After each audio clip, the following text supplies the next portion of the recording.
the Nintendo DS. Quite the revolutionary portable that released all the way back in November 21st, 2004. Yeah, it's been 20 years since this thing is released now, which is really crazy to think about. But it got me thinking of some of my memories with the games that I grew up with playing and all the fun times that I had with it, because the DS was really impactful for me. It's one of my favorite systems. And I to celebrate the anniversary, the 20th anniversary of the DS, I thought that it'd be nice to just put together my first ranking video, and that's ranking my favorite DS games of all time.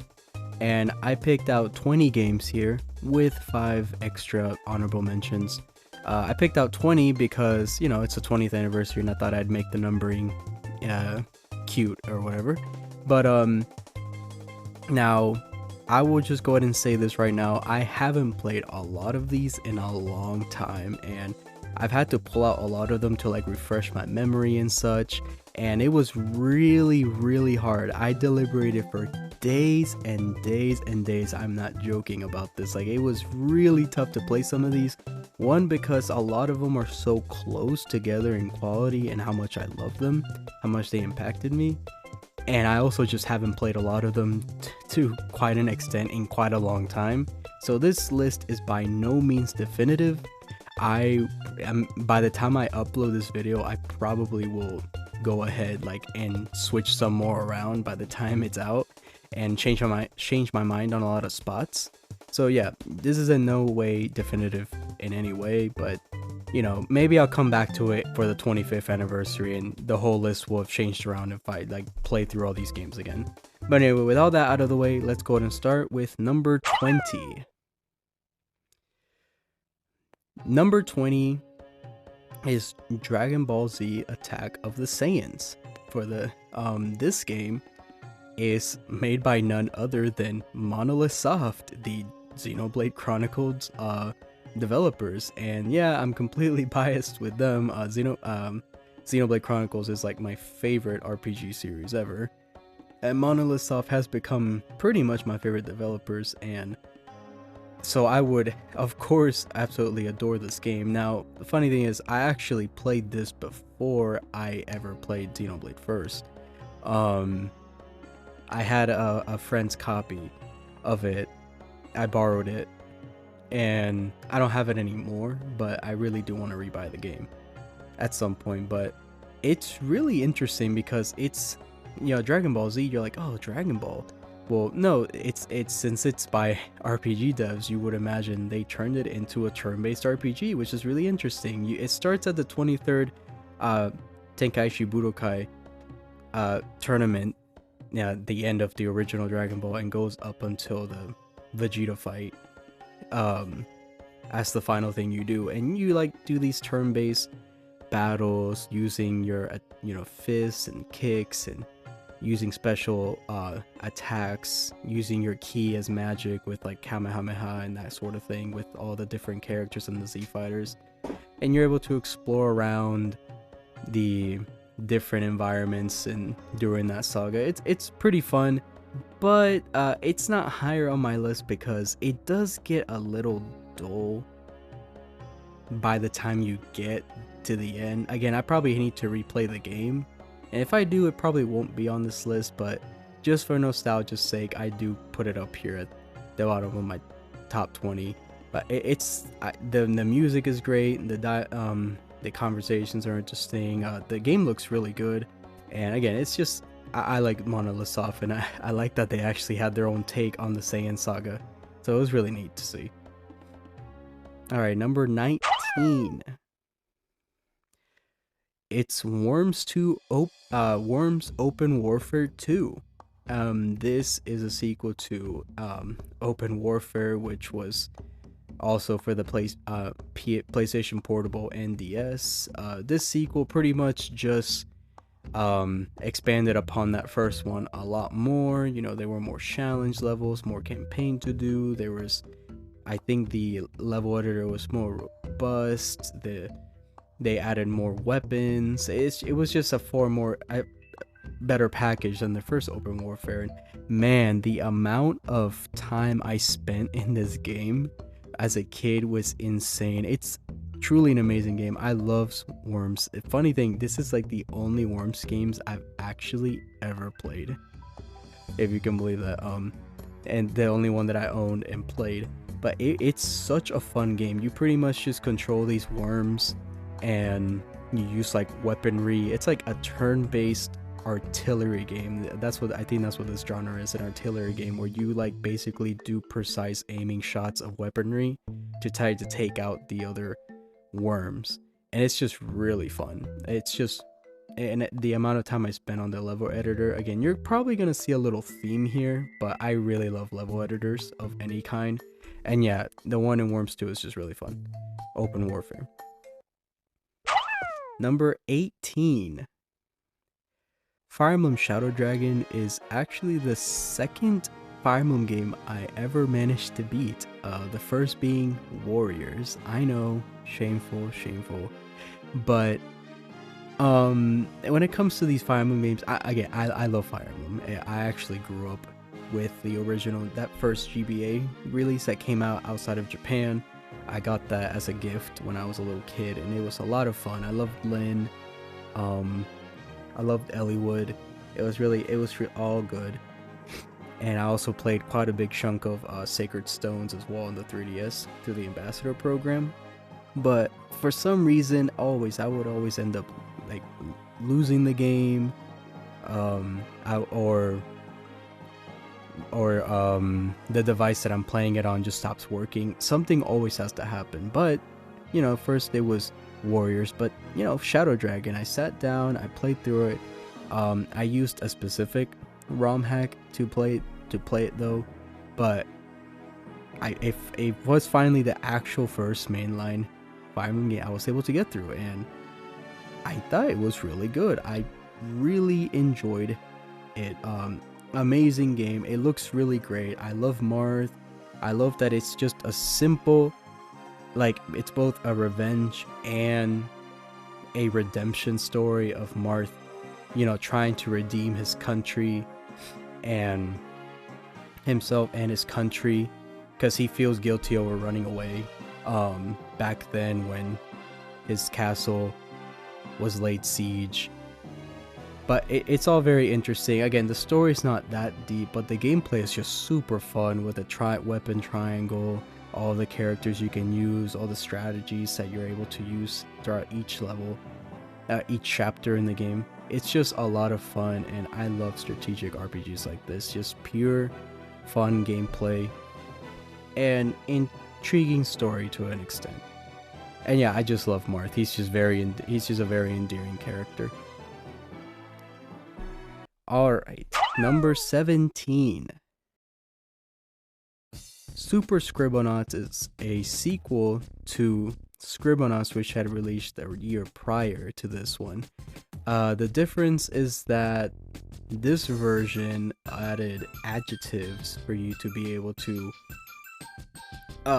further create even more like intricate creations for your levels, or further expand your creativity. There's even more challenges for you to accomplish, a more robust level editor. Again, there's another level editor there. But yeah, this as a kid, oh my goodness, the amount of time that I spent just messing around. Like, I went through the story, it was all super fun and really gnawed at my mind, but it was super fun. Like, I felt like my creativity was just limitless with this game and what I was able to create. Pretty much, you play as Maxwell, and he has like this pencil that's able to create whatever he's able to think of. Now, you can't create everything, you know. There are limitations, like certain IPs, you know, copyright stuff you can't use, certain profanities, blah blah blah, you know, the usual stuff. But even then, I really do mean that this game lets you pretty much do almost whatever you want, and it's just really fun. It's super simplistic. The art style is really redeeming. It feels like some kind of like pop-up, kind of just like artistic style that just is really endearing. And Shout Me absolutely loved it. Even now when I was playing it for the video, it was just tons of fun. But yeah, I feel like I've heard that Scribblenauts Unlimited is really took it even further, and it's probably the pinnacle of the series. And I do have the game on the Wii U, so I'm really gonna have to give that a try. I feel like the one thing that does kind of gnaw at me about it though is that the charm kind of has worn off a little bit. You can get bored of it, of course. It's not like, again, it's a super simple game. It's not that there's anything wrong with that, of course. But yeah, it does kind of wane on you after you've grown up. Alright, number 16. WarioWare DIY is, I feel like, on this list is the game that has the most potential out of all of them. Now, I absolutely adore WarioWare. WarioWare is this series of Wario games where Wario runs like a game company, and he like releases these micro games where you have to the micro games are basically like these 5-second long games with like a very simple objective that you have to have a quick reaction times to be able to complete them, and you just do these micro games in succession. It's pretty much the whole point, and there's like a very colorful cast of characters at his company. But in DIY it's a little different, where instead I'm the one that's supposed to be making these micro games instead of Wario. And I don't know, there's a lot of intricacy and it goes a little deep, but I feel like the issue, you can even create your own music and comics and everything, but I feel like the issue, even as a kid I realized this, I wish it could have gone even further. I felt like the stuff you were able to create was a little too simplistic, and just you could tell it doesn't live up to the par of actual WarioWare micro games. So I really wish, now this is a really phenomenal game. I spent so long in this, and I absolutely adore it. But yeah, I really wish at some point they would come back to this concept and maybe try again. Like on a new hardware with more, they'd be able to unleash its potential. I think would be really great. Alright, 15. Rhythm Heaven, or as it's called in Japan, Rhythm Heaven Gold, is the second game in the Rhythm Heaven series. Now, this game elevates from the original in the GBA so much because the touchscreen, you are back then on the first game you only use button presses, which are fine enough, you're able to do rhythm games from those, but the touchscreen allowed it to feel more dynamic. Like you're able to do, you're able to press it, hold it, and flick it, which is like, it allows you to express the rhythm in a lot more dynamic ways, which I think elevates the experience from the previous title so much more. And it made me adore this game as a kid. Like I poured so much into this game, so many hours into it. I still haven't gotten all the medals and perfected all the rhythm games yet, but I really want to. Now the issue is that it can be a little BS. Like a lot of the rhythm games do these kind of BS things that you don't see coming. Like in the tutorials they sometimes mention, oh, you're gonna be doing this in this sequence, but sometimes they'll throw like a curveball sequence that wasn't mentioned. Yeah, and that happens like in the later second half of the game, especially in the sequel rhythm games. But besides that, really phenomenal game. One of my favorites for a reason. That's why it's on this list. Our 14.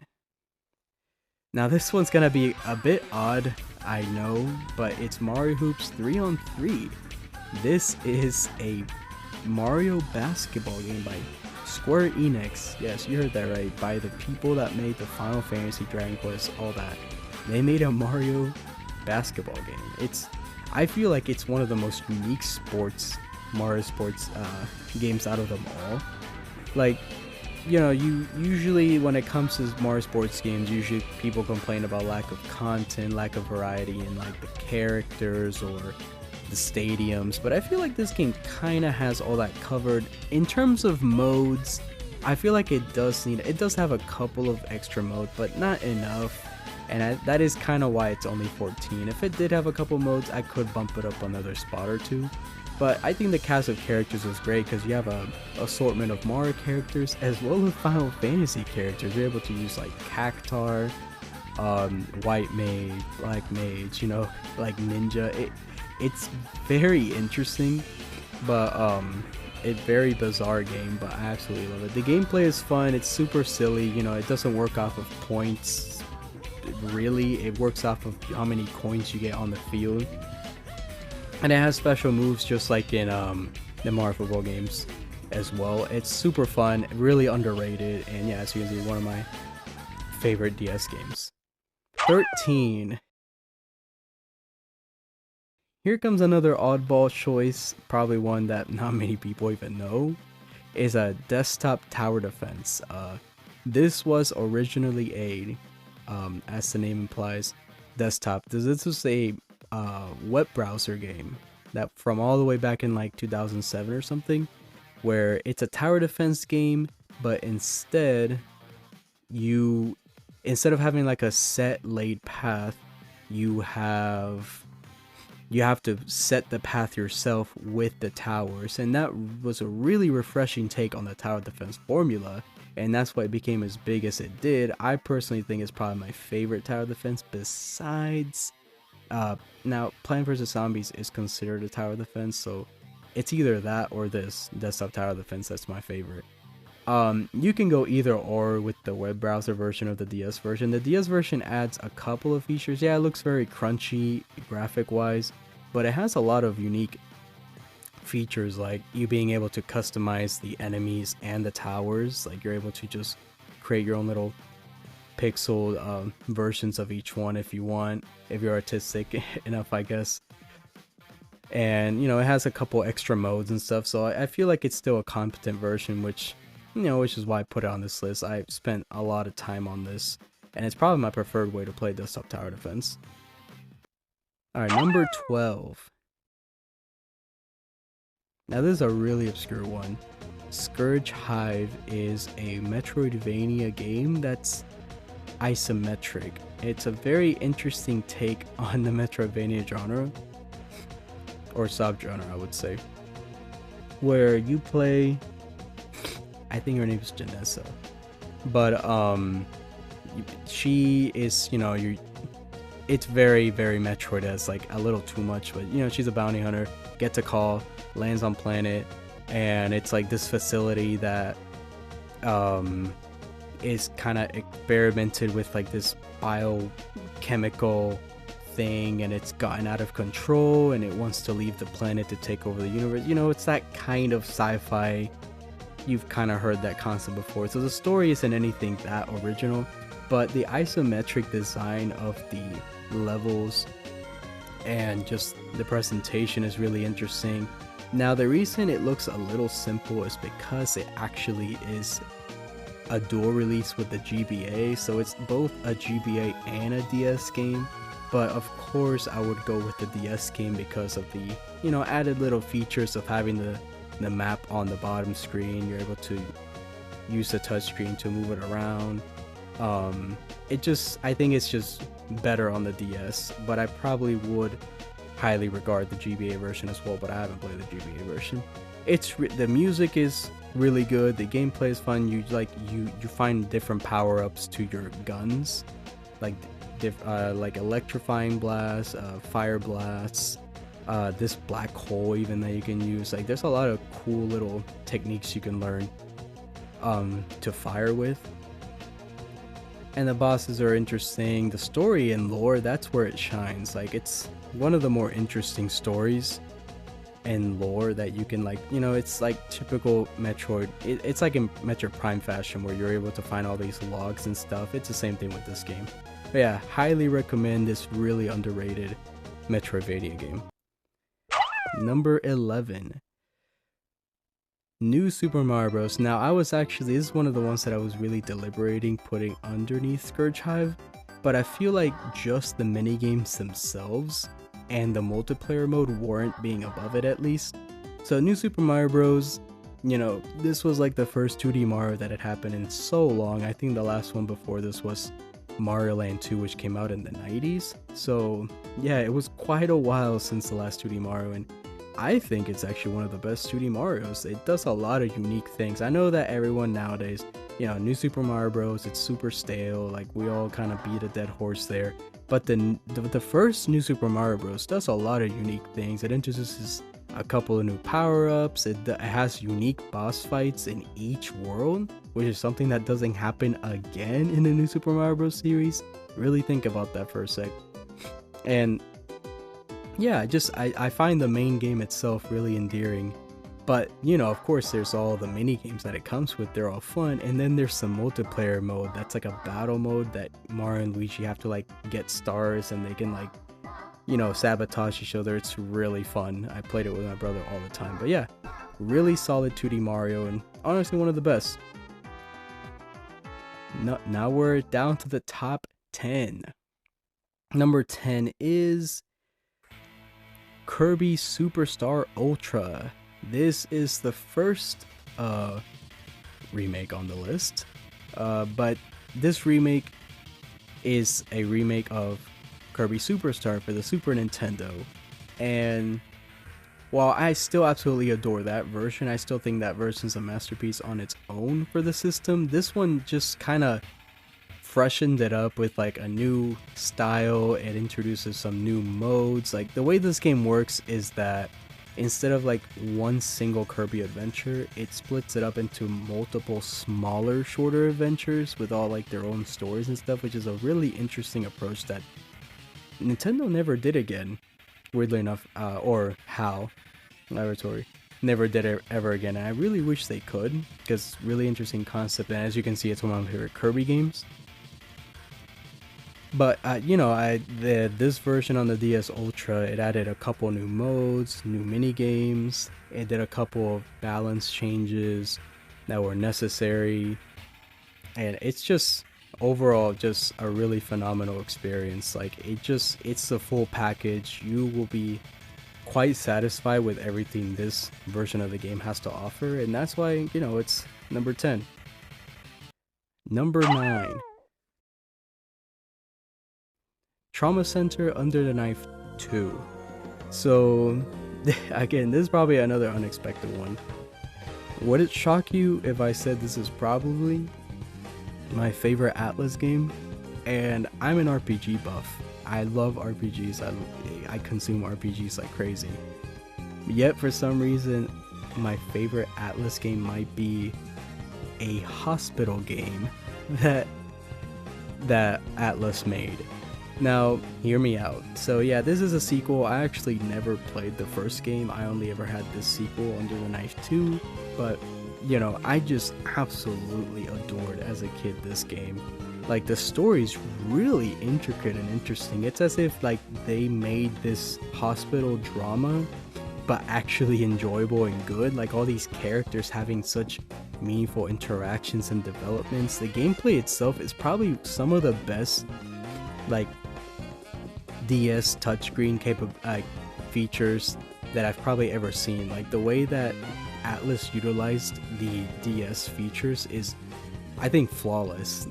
Doing the operations by doing the cuts, the stitching, all the little intricate things, and plus it gets even more intricate than that because there's like a bit of a supernatural element to it with like the disease or the virus that, you know, the story is revolved around. The characters are all super interesting, the mechanics are super fun, the operations are really fun, the music is phenomenal.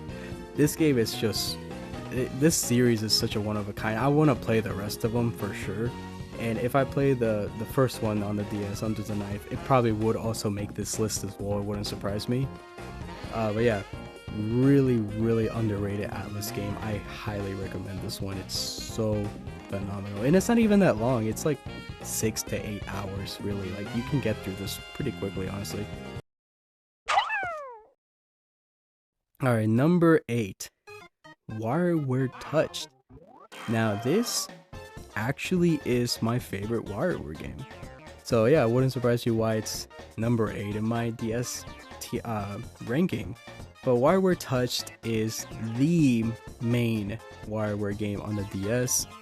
Um, this it has like a lot. It introduces a lot of new characters like Mike, which is Dr. Cryog's creation. Ashley, which I don't need to say anything about Ashley. Everyone pretty much has heard enough about Ashley. You know, Jimmy's family, which is really interesting. But yeah, it introduces all these characters with all these more unique. And I feel like this is another game that really uses the DS Touch capabilities really well, with all these hundreds of micro games. You know, the touchscreen is very well used. It's very, you know, it's very snappy and fun with it fits perfectly with the WarioWare style. You know, I had countless of hours probably poured into this, probably hundreds of hours poured into this. You know, all the little toys, the extras that you can unlock. It's just tons of fun. I know everyone loves smooth moves probably the most, but this is like my personal favorite one. It's just so fun. Yeah, I don't know. I don't know what else to say. It's just WarioWare, I think, kind of peaked here for me. It's just too good. I love playing this on my DS so much. Number 7. Magical Star Sign.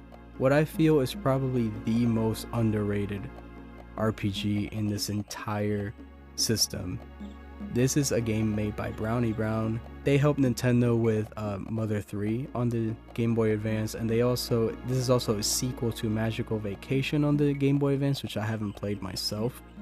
But in this sequel, it's really interesting. You have this kind of band of misfits of students at an academy. They each wield like a elemental, magic element. Like this one girl has like water, this guy has, fire, one has like wood or grass, another one has wind, and you, the main character, you either choose light or dark. And the interesting thing from that is that the game actually adapts to your choice. So if you make your character a light character, it'll make the enemies and main bad guys wield dark magic instead, and the other way around. It's really interesting. But yeah, these kids, they figure out something was going on in the school, something triggers, and it kind of causes something catastrophic to happen. Their teacher gets taken, and they have to go out and rescue her in this galactic adventure that spans planets and might actually risk the entire solar system or even galaxy. Very wacky premise, but the story is very endearing with these kids and them growing along the way in their journey. Now, it could have been higher on the list, but I feel like the ending kinda soured it a little for me. I wasn't ever the biggest fan of the ending, but it's still really phenomenal RPG. Pretty much you're able to have all those kids in the party, and they all use like their different elemental attacks, each individual one that they specialize on, and it kind of has like a Mario RPG kind of element where you're able to tap on them right before they activate their magic to increase the potency of the magic. So it kind of has that button press preciseness that Mario RPGs can have, which is actually a really cool element that I really appreciate from this game. But yeah, I really recommend it. The soundtrack is phenomenal. The characters, the stories is all. It's very super interesting, and I don't know, I really enjoyed this RPG. It's one of my favorites. Number 6. Castlevania Portrait of Ruin. This, yeah, so I'm a big Castlevania nut, so no surprise that it's this high. This game is this high on the list. One of the Castlevania games I've probably poured the most time into in my life. Now I know that the art style itself isn't everyone's cup of tea. I personally enjoy Order of Ecclesia's art's more gothic, more serious tone a lot more than Portrait of Ruins, but it's still a very touching game. Like the story of it, like pretty much you have Jonathan is like a part of a family that's in relation with the whole Belmont and legacy of the whip, and they can't use it anymore. And you know, it's a very touching story, and that kind of connects with the roots of the Belmonts. It's all very nice. This game, I would say the reason why it's kind of not higher would be that it kind of works like Mario 64, where you have, in Mario 64, you have the paintings that you jump in to go to different worlds. This game actually works the exact same way, believe it or not. You find paintings across Dracula's castle, you jump into them, and you go to different parts, to different like areas that you can explore as well, with their own like enemies and music and bosses. But the issue lies that in the second half of the game, they basically repeat the same area, but they're like inverted with a little bit of different enemies and bosses and kind of altered music and stuff. So it's a bit lazy, but it's a little creative at the same time. But yeah, it's still a really fun game. You also control not only Jonathan, but I forgot her name, but you switch between them. This girl's like a sorceress, and you're able to like do dual moves together, like dual special attacks, and it's really fun discovering all the dual attacks. It's a really dynamic game, and I think the final boss is one of my favorites in the whole Castlevania series, but I won't say more than that. Oh, Charlotte was her name. I'm so sorry. Okay, yeah. Charlotte and Jonathan, really lovely characters. They're funny. Again, this game's actually pretty humorous and very endearing with the characters, and the story's nice. But I feel like another Castlevania game I'm soon mentioned has like, it does it much better. But anyway, let's move on. Number 5, Mario Kart DS.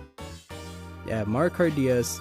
It might be my favorite Mario Kart game. I'm still kind of I'm still kind of debating on this, whether it's this or Double Dash, but it probably is DS because I feel like it just has offered the most unique things out of any Mario Kart game. The roster, it's not anything to write home about. Rob is really interesting in Dry Bones, but you know, that's about it. You know, its tracks are solid, like all the tracks. The battle modes and those stages are all really great. The music's really solid. But that mission mode, oh my goodness, like it's still like the only game I think in the series that has that mission mode. I think Mario Kart Tour on the phones does have like a similar thing, but you know, we don't talk about that. I'm talking about like the console games. That mission mode, it's really fun. It's still one of the most unique things out of any of the Mario Kart games. Yeah, it's just endlessly replayable, this game. That's why it's so high up and number 5 on my list, because it's just Mario Kart. It's just super fun. You know, like you can't really go wrong with Mario Kart DS. Plus, it's the first one that did online, and oh goodness, I absolutely both loved and hated that. And it also lets you do it with friends even if you don't have a copy, and that was really great. That's one of the best features of Mario Kart DS. Yeah. Number 4, Mario and Luigi Partners in Time. Yes, I have Partners in Time this high. I absolutely adore this game. It's my favorite Mario and Luigi game. I know, another controversial take there, but yeah, I absolutely adore this game. I love the story of the time travel, you know, you using the baby Mario and Luigi, the way you use them in battle for extra attacks, and even using them to further emphasize the damage on the bros moves. It's just ingenious. I love their Mario and Luigi's interactions with the babies. It's so wholesome. I love jumping back and forth in the time. I love the shrooms. I know that the game's a little linear, and sure, if maybe they had kind of separated themselves a bit from that linearity, I could have probably put it higher on the list. But you know, like, I still absolutely adore this game to death. It's one of my favorite RPGs of all time. Number 3, Mario Party DS is number 3 because I think it is the most replayable Mario game in this entire list. It's probably my favorite. Yeah, it's my favorite Mario game in this entire list.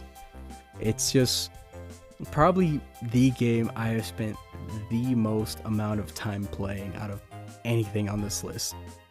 It's just endlessly replayable. It's endlessly fun.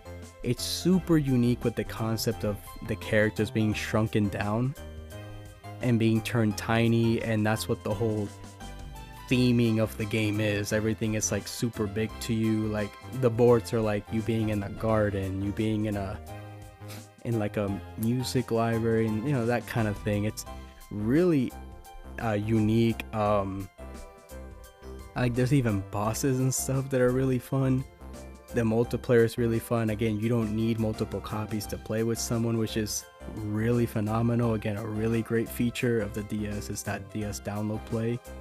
Again, it's just, yeah, that replayability really carries, and the mini games are super fun. It's just, yeah, it's my favorite Mario Party game for sure. It's just, I adore it to death. Number 2, Castlevania Order of Ecclesia. Yep, so my number 2 DS game is Order of Ecclesia. Why is it higher than Portrait of Ruin? Well, you might not have 2 instantaneous playable characters like Jonathan and Charlotte, but in this you have Chenoa, and she is probably one of my favorite characters of all time. I find her super fascinating and very tragic.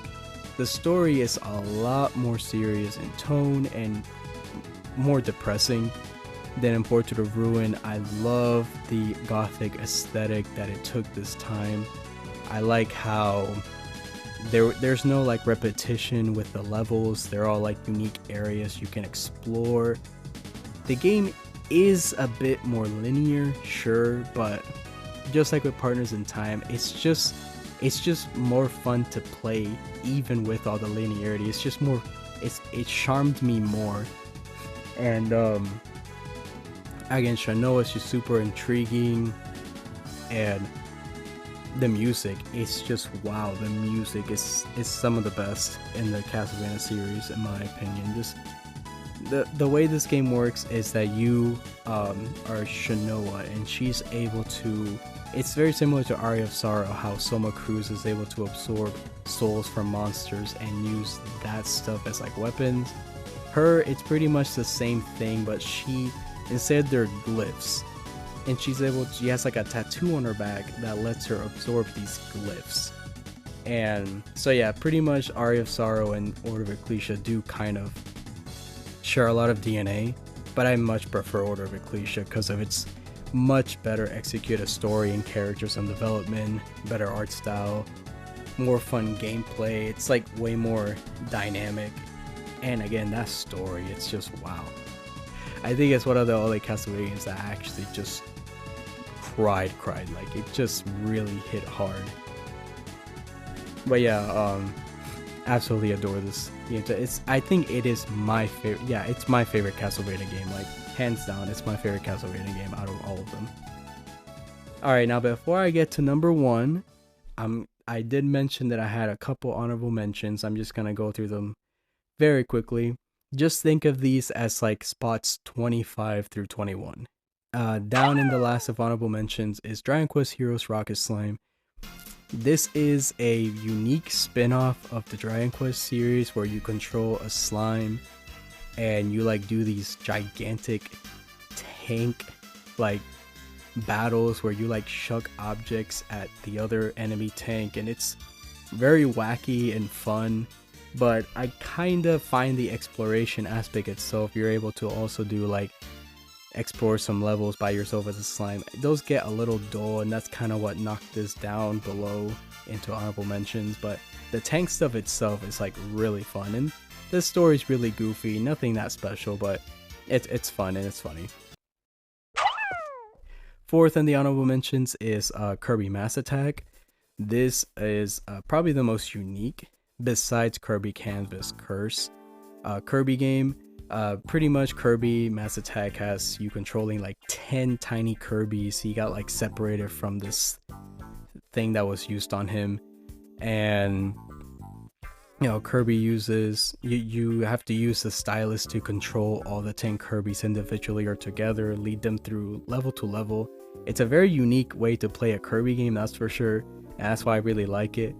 But the reason why it's knocked down to like honorable mentions was because it uses, like, you have to get medals in each level, and to access the final area you have to get the medals, which is really annoying because I feel like the game has to really justify you wanting to do that kind of thing, but in this game it just doesn't really for me, but it's still really great. Third in honorable mentions is Super Mario Bros. 64 DS.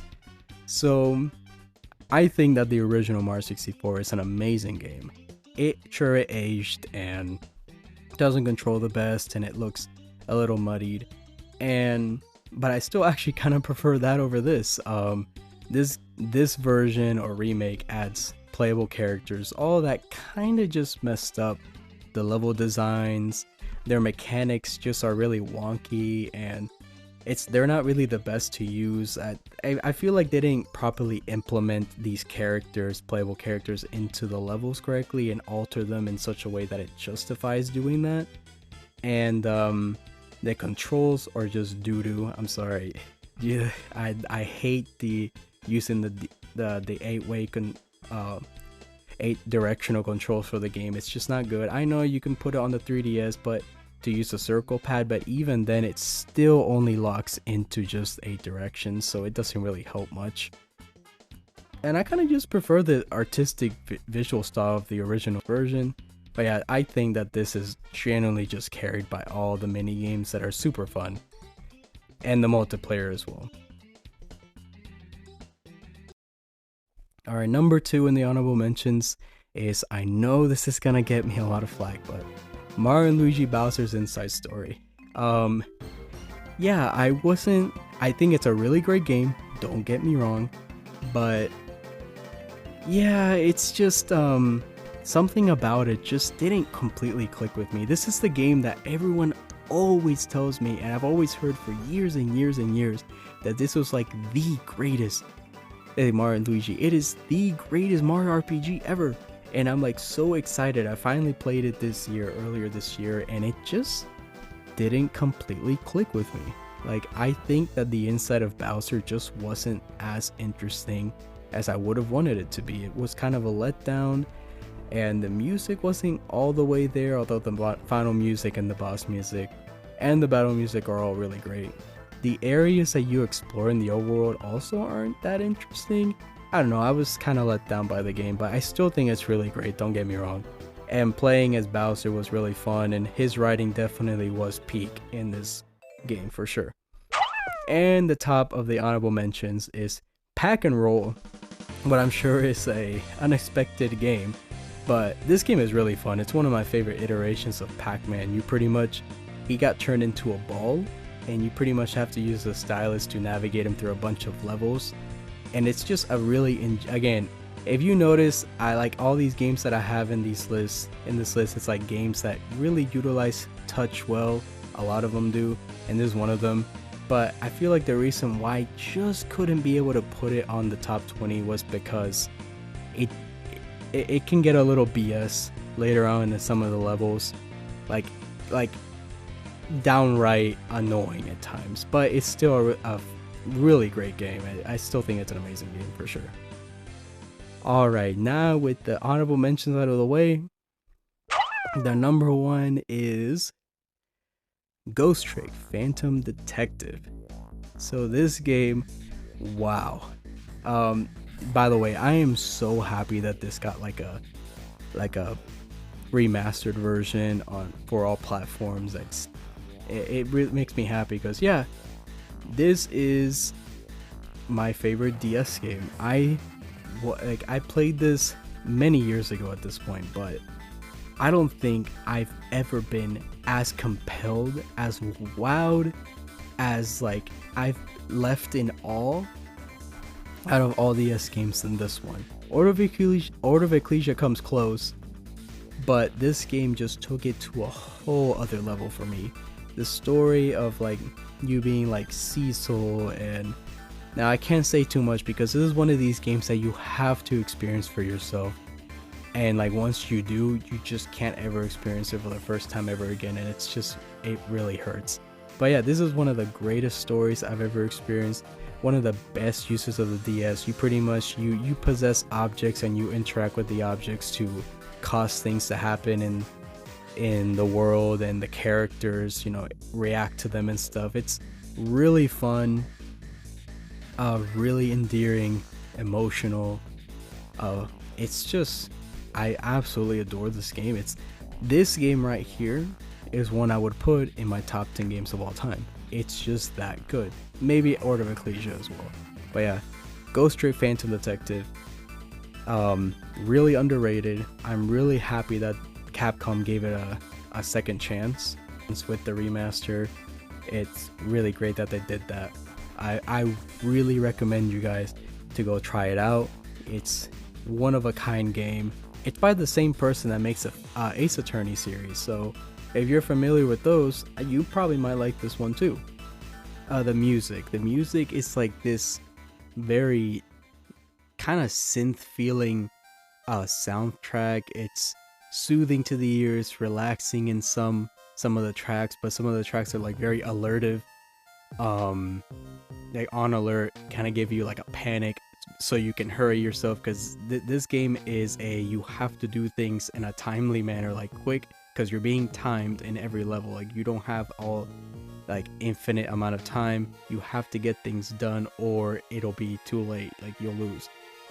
So you have to think on these puzzles. Like it's such an intuitive game, and the story itself, again, I won't say anything there, but it just has some of the best like characterization, developments, and twists, like plot twists and all that I've ever experienced in anything in fiction. Like I'm not even exaggerating here. I absolutely adore every bit of the world, the characters, the story, the gameplay with the touch screen, and the mechanics of interacting with things as a ghost. It's all just so intuitive, unique, and such a one-of-a-kind experience.